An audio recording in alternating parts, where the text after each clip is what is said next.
یعنی په پیشلمي کې شریعت ډیر خوراک نه دی منې کړی. جمعه ته لاړ شو هلته ختمي نو بیا قاري سره لانجیم کوو. که چا پیشلمي ونه کړي روژې قبلېږي؟ او بل دا ده که تهجد اونم کی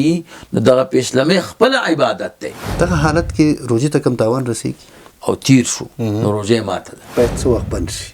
اوس دې وخت کې چې تاسو کم خوراک کوئ نو دا خو په سبا کې کوئ، تاسو خو روژه ماته کړه. پیشلمي هدف آیا یوازې همدا دی چې موږ خوراک وکړو که نه په ده کې نور کمالات شته؟ کمالات پکې څه دي؟ شریعت موږ ته کوم کمالات ذکر کړي په پیشلمي کې؟ څه رازونه پکې دي او څه پکې پټ دي؟ نن په خپرونه کې همدغه پټ رازونه سپړو او خوشبختانه د همدې موضوع د ښه تشریح لپاره را سره په خپرونه کې قدرمن میلمه دی شیخ الحدیث محمد حکیم مظهري صاحب را سره دی. کور دی ودان وي چې له ځانه سره لرو او تر پایه سره پاتې شئ. شیخ صاحب ښه راغلاست. الله خوشحاله او آباد ساته. عزتمن شیخ صاحب واقعا زموږ په ټولنه کې خو پیشلمي چې خلک پیژني د روژې پیلې پیژني چې روژه چې څوک نیسي نو پیشلمي باید ورته وکړي او ځان ښه موړ کړي تر څو د ورځې له مشکل سره مخ نشي. که چا زړه ته هم نه کېږي خوراک یا اوبه په زور یې خوري ځکه د ورځې چې زه منې منو چې باید هغه وخت کې تکلیف سره مخ نشم. همدا ګټې دي که نه دې کې څه کمال پروت دی؟ نحمده ونصلي ونسلم على رسوله الكريم اللهم صل على سيدنا ومولانا محمد وعلى آل سيدنا ومولانا محمد وبارك وسلم وصل عليه. جناب سیرت سے د شریعت په هر حکم کې یو کمال پروت دی. بله داسې حکم نشته چې د شریعتي او په هغې کې حکمت او کمال نه پروت بله او هغې کې د مسلمان دپاره خیر نه خو زمونږ او ستاسو مشکل دا دی بله چې موږ د شریعت که په حکم باندې عمل کوو نو هغې ته د خواهش په نظر باندې ګورو، هغې ته په دې نظر نه ګورو چې دا د شریعت حکم دی. بله یعنی که موږ او تاسو روژه ماتو نو دومره خوراک کوو چې څومره مو نفس راته وایي، که پیشلمۍ کوو نو دومره خوراک کوو چې څومره راته نفس وایي. بله که د چا ډوډۍ ته زړه کېږي پیشلمۍ کوي، که د چا نه کېږي نه کوي. بله او که څوک چې دی نو اوبو ته زړه کېږي چې کي، که نه کېږي نه چې کي. یعنې څه معنا ده؟ یعنی د شریعت حکم باندې موږ او تاسو الله عمل کوو کله مو چې نفس راته وایي د ځان یعنی د ځان خیال ساتو پکې او شریعت هم همدې نه معلومیږي ځان تابع کړم دی، ځان تابع کړم دی که نه. نو پیشلمۍ د شریعت حکم دی. بله او د رسول الله مبارک صلی الله علیه وسلم سنت تھی. نبی علیہ الصلوۃ والسلام فرمائی تسحروا مومنانو تاسو پیشلمۍ کوئ بله فإن فی السحور برکة په پیشلمۍ کې برکت دی. بله برکت دا معنا ده چې ستاسو خوشحالي زیاتوي، ستاسو عبادت کې زیاتوالی راولي، بیا به د ورځې چې دی عبادت ښه کولی شي، بله مونځ به ښه کولی شي، نور ذکرونه درود شریف. دا چې ته وږې او بدن دې کمزوری بیا خو هغسې عبادت نشي کولی. نو پیشلمۍ دا د شریعت او د دین حکم دی. بله موږ او تاسو په کار دا دی چې پیشلمۍ ته راپورته شو، دې ته د شریعت او د دین د حکم په نظر باندې وګورو او بیا دا فکر وکړو چې دا سنت د رسول الله مبارک دی او زمونږ د پیغمبر صلی الله علیه وسلم سنت دی. د دې سنتو نه خوب قربان کو، بله د دې نه خپل نفس قربان کو. جناب سیرت صاحب د الله د رسول پیغمبر یو سنت ژوندي کول دا ډېره لویه خبره ده. بله رسول الله مبارک صحابو ته فرمایل په آخري زمانه کې چې څوک یو سنت ادا کړي د 500 اجر به الله ورکوي. نو صحابه ورته وایي چې دا 50 د دوی که زمونږ وي ستاسو ځکه آخر زمانه کې سنت باندې عمل ګران شي. بله. نو جناب سیرت سے پیشلمه د سنت ته ها او سنت د شریعت حکم ته وای. پکار دا د چې موږ پیشلمه د شریعت د حکم موافق کو او دې ته د قدر په نظر وګورو چې دا زما د آقا او د خپل خوږ پیغمبر سنت دي، دا روح برانه خوشاله شي. دیو جنا جناب سیرت سے چې پیشلمه سړی نه پاتې نشي. شیخ صاحب او بخیل ته پښتنه بعضی خلک په ټولنه کې وایي یاره چې د پیشلمي پسې خدای نه خسته پاتې خبرې کوي چې دا پیشلمي خو د روژه کې نه وي، یاره پیشلمي دومره مشکل دی، یعنی بعضې توهینامیز الفاظ ورته استعمالوي، مجرم دی؟ جناب سیرت صاحب ضرور ما خو تاسو ته وی چې پیشلمي د شریعت حکم دی، بله دا د رسول الله مبارک صلی الله علیه وسلم سنت دي، او څوک چې د نبی علیہ السلام سنتو ته سپک ګوري عقیدتن نو د ایمان ځان سره نشي ساتلی، او که جهلن وي نو دی ضرور فاسق دی، لکه دا نیکانو کې نه دی شمار. نو دغسې خبرې کول پیشلمي پسې دا جناب سیرت صاحب ایمان حرکت کې راولي. ما تاسو ته وی دا د شریعت حکم بله د دې وجه نه زموږ شریعت وایي چې تاسو روژه ماتې کې ډوډۍ کمه خورئ. روژه ماتې کې ډوډۍ کمه خورئ دې دپاره چې پیشلمۍ صحیح وکړئ، په دې به زموږ د خلکو واره رانشي که نه ده داسې. نو موږ او تاسو روژه ماتې هم د شریعت حکم دی، هلته چې ورته کینو نو د شریعت د حکم په نظر ورته نه ګورو، نه نه نه بلکې د خپلې خېټې په نظر ورته ګورو، نو موږ نه زیاتې موشي. دغه وجه ده چې بیا جومات ته لاړ شو هلته ختمي نو بیا قاري سره لانجیم کوو چې دومره اوږده رکعتونه چې 2 سپارې به وای او که 1 سپاره به وای او که 3 به وای. د هغې وجه دا ده چې دوی دومره خوړلي چې بیا سیرت صاحب درېدی نشي. بله نو زموږ د شریعت حکم دا دی چې تاسو روژه ماتې کې خوراک کم کوئ، بلکې دا اتباوی که څوک روژه ماتې کې خوراک ډیر کوي نو د روژې چې کوم حکمت دی هغه ورسره ختمیږي. بله کوم چې طبي فایده وه چې د ټولې ورځې خوراک دلته کوي نو هغه طبي حکمت چې دی هغه هم ختم شو. نو روژه ماتې کې خوراک کم پکار دی دې دپاره چې پیشلمي کې ډېر خوراک وکړي. بله نو پیشلمۍ دا ښه پکار دی، روژه ماتې کمزوری پکار دی. موږ خو په روژه ماتې ډېره خواري کوو که نه، یعنې موږ او تاسو خو معامله برعکس ساتو. نو ښه خبره دا ده چې سړی په روژه ماتې کې کم خوراک وکړي چې پیشلمۍ ترې نه فوت نشي. اکثر زموږ او ستاسو ملګري جناب سیرت صاحب چې هغه ویده شي بیا چې پیشلمي ته راپورته کوي وایي زه نه خورم، نو یو سنت ترې نه پاتې شو. او په روژه کې سنت خو د فرضو درجه لري، کوم ثواب چې الله تعالی مؤمن مسلمان ته په فرض ورکوي نو په روژه کې هغه په نفلو باندې ورکوي. نو داسې به ووایو چې د فرض یو ثواب ترې نه فوت شي، او بغیر د روژې نه که ټول عمر سړی نفلونه کوي نو د یو فرض ځای نه رسي نه نیسي، او په روژه کې چې دی نفل په ځای د فرضو درېږي نو د یو لوی خیر نه محرومه شي. نو ښه خبره دا ده چې روژه ماتې کې ګزاره وکړي او پیشلمۍ ترې نه فوت نشي. دا د شریعت او د دین یو حکم دی او د رسول الله مبارک صلی الله علیه وسلم جناب سیرت صاحب دا سنت دی او په دې باندې عمل وکړي. بل یو نقصان چې زموږ او ستاسو ملګرو نه کېږي، زه یو ځل پاکستان نه راغلی وم دلته دغه ته د روژې ختم ته ملګرو راوستی وم، نو بیا مې یو ځای کې شپه وه او روژه وه، نو د روژه د پیشلمي وخت راغی. پیشلمي وخت چې راغی نو اذانونه شروع دوی خوراک کو، نو اذان بیا زر زر کوئ چې بیا اذانونه ختمیږي. نو ما ورته وی چې د اذان د پیشلمي نه دی،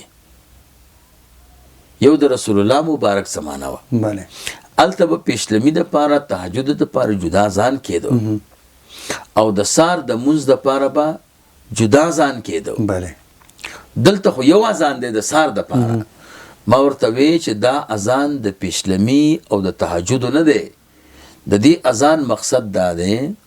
چې سبا راوخته ورځ ده او دا اذان د مونځ دی، نو صبح صادق راوخته راشي مونځ ته راشئ.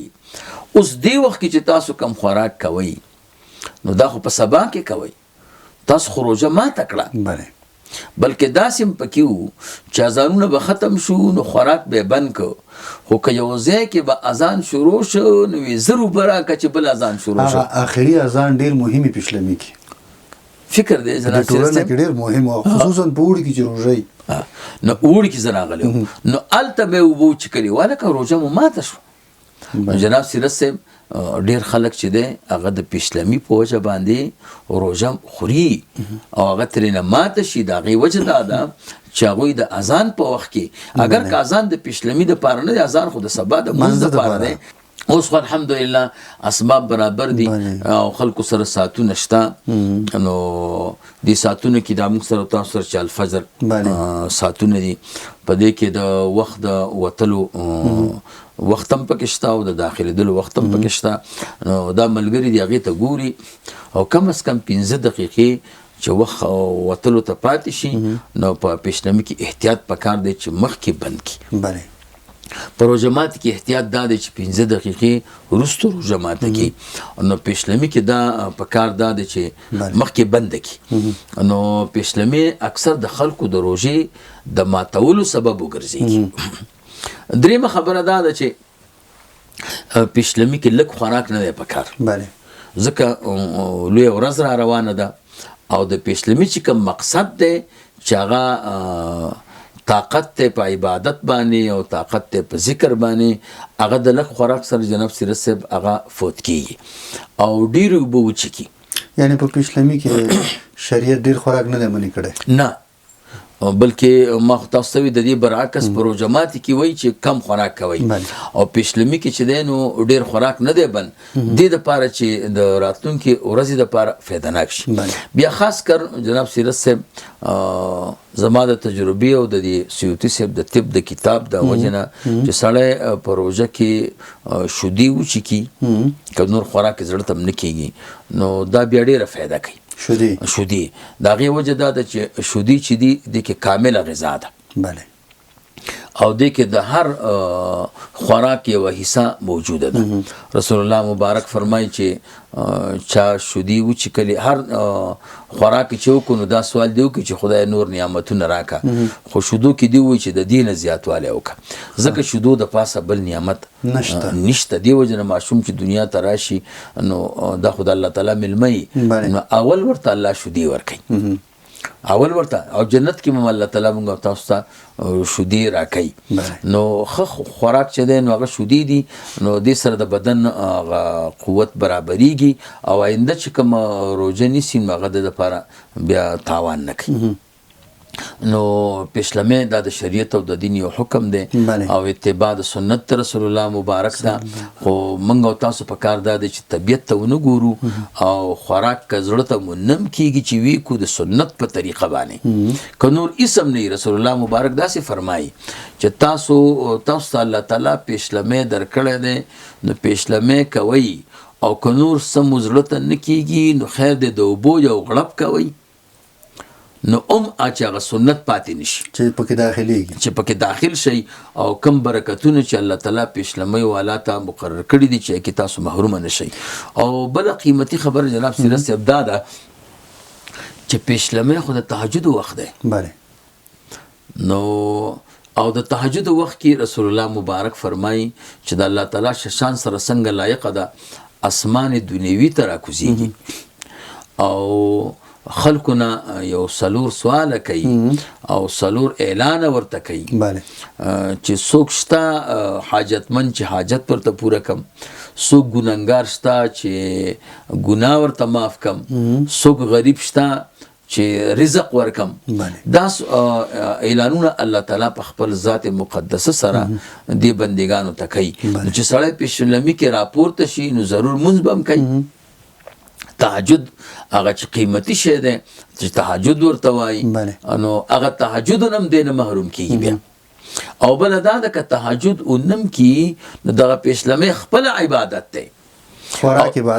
عبادت دی او چې دغه وخت کې سړی په خوراک کې مصروفه شي نو که د خدای پاک نه دعا اونم غوښته د حاجتونه الله تعالی پوره کوي زموږ علما وایي کوم وختونو کې چې دعا نشته او بلکې ذکر دی بله. لکه د جمعې په ورځ امام خطبه وایي که نه بله. نو مسله دا ده چې مقتدیان به غلي او خطبې ته به یې غوږ ایښي نو او زړه کې به الله یادوي نو دې وخت کې خو دعا قبلیږي بله. نو الته دعا بنده ده او بیا وایي چې د خطبې په وخت کې دعا قبلیږي نو تعرض دی بله. نو علماء دا جواب کوي چې کم سړی په ذکر کې مصروف وي بله. په عبادت کې مصروف وي نو د حاجتونه خو الله تعالی ته معلوم دي یعنی کده د عبادت نه کولې ذکر نه کولې الله نه به دعا غوښته بله. نو د عبادتونو او حاجتونو الله ته معلوم دي نو خدای پاک دغه ذاکر ته دغه عابد ته اگر کده ترنه دعا نه د غوښتي او امي حاجتونه پوره کوي نو دغه ملګری چې پښلمی ته راپورته شي او د دې څومره حاجتونه دي اگر کده دې وخت دعا و نکړه خو پښلمی خو یو عبادت دی او دې په دې عبادت کې مصروف دی نو خدای پاک د ټول حاجتونه پوره کوي دعاګانې ورته قبلای او د زړه کې چې څه ارمانونه دي الله تعالی پوره کوي دا کمال د پښلمی دی که چا پښلمی ونه کړي روزه قبليږي جناب سیرت صاحب پښلمی جدا حکم دی او روزه جدا حکم دی ما تاسو ته پښلمی سنت دی او روزه فرض ده پښلمی د سار د اذان نه او د وخت نه مخکي او دغه د خوراک سره تعلقي او روزه چې دا د سار د اذان نه بعد او دغه د نه خوراک سره تعلق دی نو دا جدا حکم دی غو جدا حکم دی څنګه چې مسله د تراویح ده یعنی یو سړی که روزه نه نیسي نو تراویح کولی شي که نه عبادت دی کولی شي ډېر خلک داسې روزه نه نیسي تراویح آیا جدا مونځ دی یعنی تراویح په رمضان المبارک کې د شپې یو عبادت ته وایي دا معنا نه ده چې سبا ته هغه د روژې سره دا متعلق دی چونکې عام مسلمانان خو روژه کوي نو ځکه تراویح هم کوي نو دغسې پښلمی هم دی دا یو جدا عبادت دی نو که چا پښلمی ونه کړ نو د باندې لکه روژې سبا ته کیږي هغه روژې ته پکې نقصان نه دی خو دغه چې کوم سنت ترېنه پاتې شو خیر نه محرومه شو دغه تاوان یې وکړو بس شیخ صاحب راځو په ټولنه کې د هر چا عادتونه او اصول او یو قسم رواجونه بیل دي هغه دا چې څوک پښلمی وکړي خو حتما خوراک یې کړی دی نو د چا عادت وي چې دغه ټوپیس استعمال کړي برش استعمال کړي دا اکثره وخت کې کله کوي چې اودس ته ځي او اودس کله کېږي اکثریت چا چې تهجد ته کړی هغه خو کړي هغه څوک اودس ته چې ساره ځان وشي مانځه ته ځان برابروي نو دې وخت کې ټوپ استعمالوي دغه حالت کې روژې ته کوم تاوان رسېږي جناب سیرت صاحب چې چا پښلمی وکړ او سبا پرې راوخته اذان وشو او دغه وخت کې چې اودس کوي ضرور روژهدار دی بله او دغه کریم چې دی هغه دغه ټوپ چې دی نو دا خوند لري بله هو دا خوند لري او دې سره ضرور روژه خرابېږي او مکروه کېږي بلکې زموږ فقها دا وایي کم مسواک کې چې خوند دی سړی استعمال کې او د هغې خوند په حلق کې محسوس کولی شي نو د روژه کې به دغه مسواک نه هم ځان ساتي او دغه ټوپ چې دی نو دا خو جناب سیرت صاحب موږ تاسو ته معلومات دی چې دا خوند لري نو داسې شي نه به چې دی روژهدار ځان ساتي او اوس که دی وایي چې یاره زما په خوله کې دغه د خصوص کې یا د طعام حصه ایساره ده نو دی دې همدغسې کوشش وکړي یا دې یوازې برش استعمال کړي او دغه ټوپ دې نه استعمالوي بعضې عادت وي خلک شیخ صاحب که هغه استعمال نه کړي غاښونه یو قسم خارخ او غواړي مطلب په دې باندې عادت وي نو جناب سیرت صاحب د شریعت خو همدغه حکم چې د سړي طبیعت خلاف وي کوم شی چې د ده زړه غواړي په کار ده چې هغې کې ځان ته هغې او مغې نه بچ کړي او د دې بلاکس شیخ صاحب اوس یو سړی دی ډېر احتیاط کوي چې زه خو برش نه استعمالوم ټوپ هم نه استعمالوم حتی په مسواک کې لا شکې کېدی شي لږ خوند مې تېر نه شي هغه هم نه استعمالوم خو د ده په خوله کې ډېر پوټي پاتې که وروسته دا خوله کې راځي او تېر شي نو د هغې دپاره شریعت حد ښودلی که دغه پوټي په اندازې د نخود وي بله او تیر شو نو روژه ماته ده او که د نخود د اندازې نه کم و تیر شو روژه نه ماتېږي نخودو کې هم شیخ صاحب غټه واړه شته لکه دغه درمیانه چې دی او خو یو خبره دا ده چې باندې نه یې راایستلي او چې کله راوویسته که دا ډېر هم وړوکی و او چې باندې په ګوتې راوویسته یا په ژبه یې راوویسته بیا یې نه کوي اگر که کم هم د روژې ماتېږي. یعنې د باندې سره دومره تعلق فرق لري. دا د نخود اندازه ځکه ده چې درمیانه نخود چې معده کې په خوله کې نو دا هم د خوله کې ختمیږي نو سړی نه محسوس کوي چې ما خوراک وکړ. نو ځکه شریعت وایي چې دغه پوټي چې دي که د نخود د اندازې نه کم نو دا په دې خوله کې ورکېږي نو د دې مرتبه دغه خوراک نه ده او بهر نه خو ورغلی نه دی همغه خوله کې ده او چې د دې نه کمي د دې نه زیاتې نو بیا خو خوراک شو نو پس هغې سره روژه بیا ماتېږي. مننه شیخ صاحب اخري پوښتنه لکه مخکې تاسو ورته اشاره لرله یو واقعا بیان کړه چې خلکو به اذانونو سره خوراک کوو په ټولنه کې مشهور ده وایي اذان اخره پورې هر څه کولی شي او څکلی شي او خوراک کولی شي. یو تعداد داسې خلک هم شته چې ځان ته یو فتوا برابره کړې ده چې البته عوام چې اخري اذان پورې دا به د زنانهو خبرې راځو شریعت ته چې پیشلمې باید څه وخت بند شي. جناب سیرت صاحب ما تاسو ته مخکې وویل چې صبح صادق کم چې رښتینی سبا دی د هغې د خطرونه لږ مخکې روژه بندول پکار دي لکه څو دقیقې تقریبا یعنې کم از کم 15 دقیقې احتیاط پکار دی مخکې بندول. ما خو تاسو ته وی چې اوس خو الحمدلله ساعتونه هم راوتلي دي او زموږ ستاسو حکومت چې دی نو دا نقشې هم خپرې کړي دي او په هغې کې د صبح صادق وخت هم دی بلکې احتیاطي وخت هم پکې لیکلی دی نو په هغې چې عمل وکړي به دا ډېره ښه خبره ده. مننه شیخ صاحب چې د خپرونې د پای شوې دي له تاسو مننه کوم. ګران لیدونکو له تاسو هم مننه چې تر دې دمه راسره وئ او خو رب دې وکړي چې تاسو دغه خپرونه تر پایه کتلې وي او د پیشلمي په هغه اهمیت او د خوراک په اهمیت او د پیشلمي په برکتونو او د په حکم تاسو پوه شوي وئ چې پیشلمي څومره ضرور دی څومره ګټې پکې دي اجرونه یې څومره دي او مسلمان ته کومې فایدې ورکولی شي. تر دې دمه مو اورېدلي وي او الله دې وکړي چې موږ تاسو ټول پرې عمل وکړو. تر بیا چې ستاسو په درانه خدمت کې حاضرېږو تر هغې مو په لویه مهربانه رب سپارو. هر چیرې چې یاست روغ جوړ خوشحاله او ښه روژه ولرئ.